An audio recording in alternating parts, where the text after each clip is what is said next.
It's 11:47 p.m. You know you should be asleep. You've read the headlines, heard the TED Talks, maybe even bookmarked a podcast about the brain-sparing magic of 8 hours. And yet, there you are, half watching a show you don't care about, checking emails, scrolling past people you don't even like. Your eyes burn. Your brain whispers, "Go to bed." And you whisper back, "Soon." Welcome to the murky world of sleep guilt, a uniquely modern phenomenon where awareness and action part ways like estranged roommates, and we willingly sabotage the one thing we know we need. At its core, this is a case of cognitive dissonance, when a person holds two conflicting beliefs or behaviors at once, creating internal discomfort.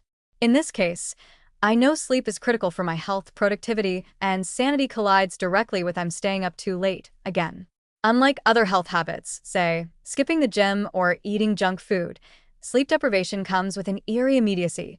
You feel the fog, the crankiness, the existential despair the very next day. And yet, night after night, the cycle repeats. So why is the gap between knowledge and behavior so stubborn? For one, lifestyle constraints are not imaginary.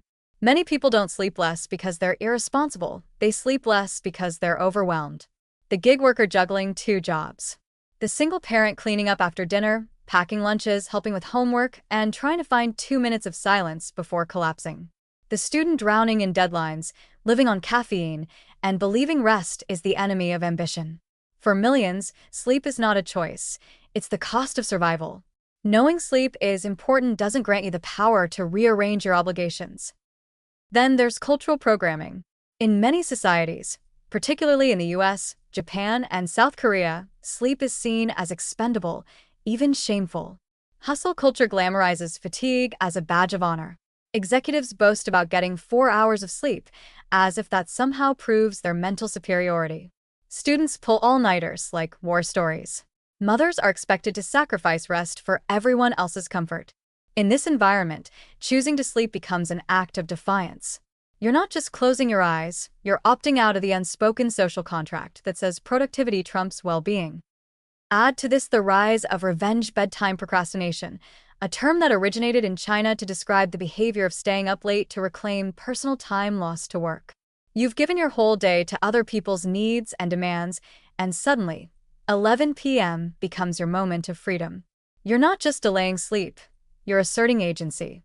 Ironically, this leads to even less control the next day, when sleep debt hits like a freight train.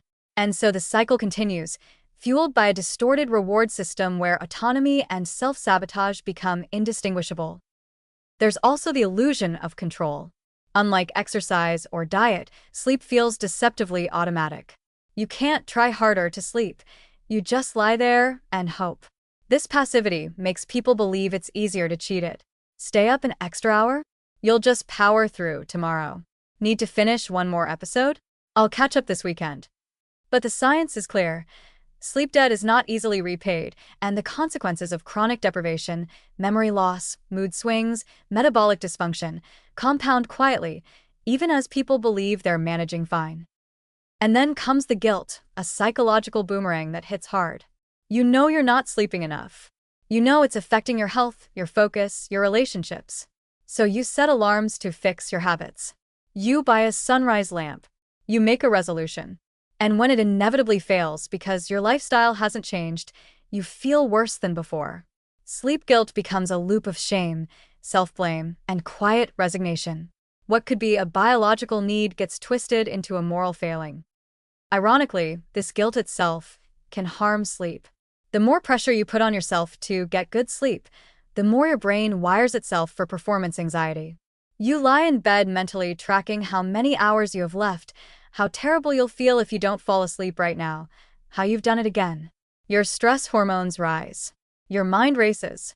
And instead of drifting off, you enter a state of alert paralysis, exhausted, frustrated, and very much awake.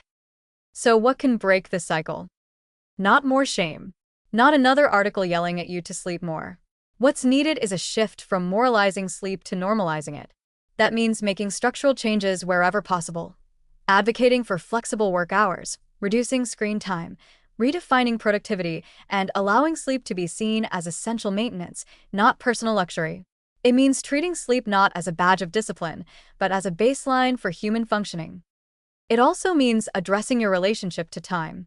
If your only window for solitude, pleasure, or identity expression is after midnight, the problem isn't your sleep habits, it's your entire day. Improving sleep starts with reclaiming moments of autonomy before 10 p.m., whether through boundary setting at work, delegating responsibilities, or unlearning the idea that every minute must be optimized. Sometimes, the healthiest decision is not about doing more, it's about stopping earlier. In the end, sleep guilt is a sign of a deeper imbalance. It's not about laziness or a lack of knowledge, it's about a world that asks too much and gives too little rest in return. Sleep is not a reward you earn after you've completed your to-do list. It's the foundation that makes everything else possible. You don't have to deserve sleep. You just need to start protecting it, without apology, without guilt, and without waiting for the perfect night to finally begin.